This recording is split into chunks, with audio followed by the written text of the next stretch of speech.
문재인 대통령과 도널드 트럼프 미국 대통령의 한미 정상회담이 종료됐습니다. 두 정상은 1시간 이상 가진 정상회담에서 북핵 문제에 대한 공조 방안과 무역 문제 등을 놓고 폭넓게 대화했습니다. 취재기자 연결합니다. 신호 기자. 네, 미국 워싱턴입니다. 네, 예정보다 20여 분 이상 회담 시간이 길어졌죠? 네, 그렇습니다. 25분 정도 정상회담 시간이 길어졌습니다. 먼저 회담 시작 시간이 7분 정도 지연됐고요.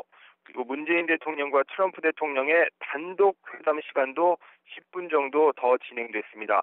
두 정상은 백악관 집무실인 오벌 오피스에서 배석자 없이 30분 정도 단독 회담을 열었습니다. 이어서 확대 정상회담이 진행됐습니다. 우리 측 정의용 국가안보실장과 강경화 외교부 장관, 그리고 미국 측에서는 렉스 틸러슨 국무장관과 마이크 펜스 부통령 등 10여 명의 양국 고위급 관계자들이 회담에 참석했습니다. 두 정상은 정상회담을 마친 뒤 이번 회담 결과를 공동 언론 발표 형식으로 설명했습니다. 청와대 관계자는 공동 성명도 채택됐다고 밝혔는데 그 내용은 아직 공개되지 않았습니다. 네, 공동 언론 발표에서 문재인 대통령과 트럼프 대통령 회담 결과를 어떻게 밝혔나요? 네, 먼저 문재인 대통령은 트럼프 대통령의 백악관 초청과 환대, 그리고 당선 축하에 감사하다고 인사했습니다. 이번 회담에서 한반도의 항구적 평화와 북핵 문제 등에 대한 트럼프 대통령의 확고한 의지도 확인했고, 폭넓은 공감대를 이뤘다고 성과를 설명했습니다. 문 대통령은 트럼프 대통령과 강력한 안보만이 진정한 평화를 가능하게 한다는 데 동의했다면서 압도적 방위력을 확대하기 위해 북한의 도발에 단호히 대응하기로 했다고 밝혔습니다. 또 한미 양국이 직면한 북한 핵과 미사일 위협에 맞서서 정책을 긴밀히 조율하기로 했다고 덧붙였습니다. 문재인 대통령은 제재와 대화를 활용한 단계적이고 포괄적인 접근법을 바탕으로 북핵을 근원적으로 해결하자는데 트럼프 대통령이 동의했다고 발표했습니다. 북한에는 이 한미 양국의 의지를 과소평가하지 말라면서 한반도 비핵화를 위한 대화 테이블로 조속히 복귀하라고 촉구했습니다.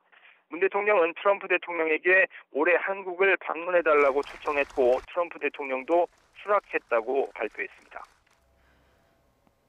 네, 그런데 트럼프 대통령이 한미 FTA의 재협상을 사실상 공식화했다고요?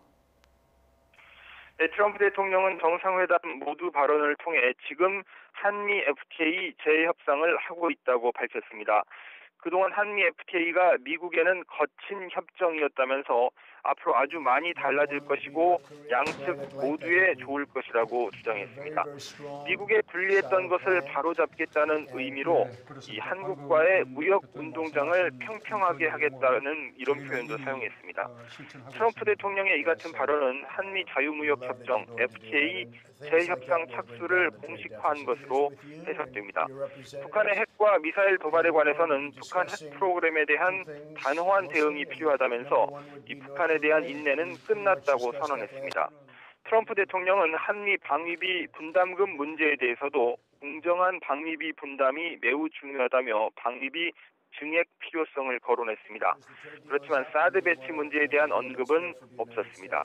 이번 정상회담을 전반적으로 보면 문 대통령이 북핵 문제 해결 방향에 대한 미국 측의 동의를 얻었고 이 트럼프 대통령은 자유무역협정 개정에 대한 적극적인 요구를 반영시켰다는 평가가 나올 것으로 보입니다. 지금까지 워싱턴에서 YTN 신호입니다.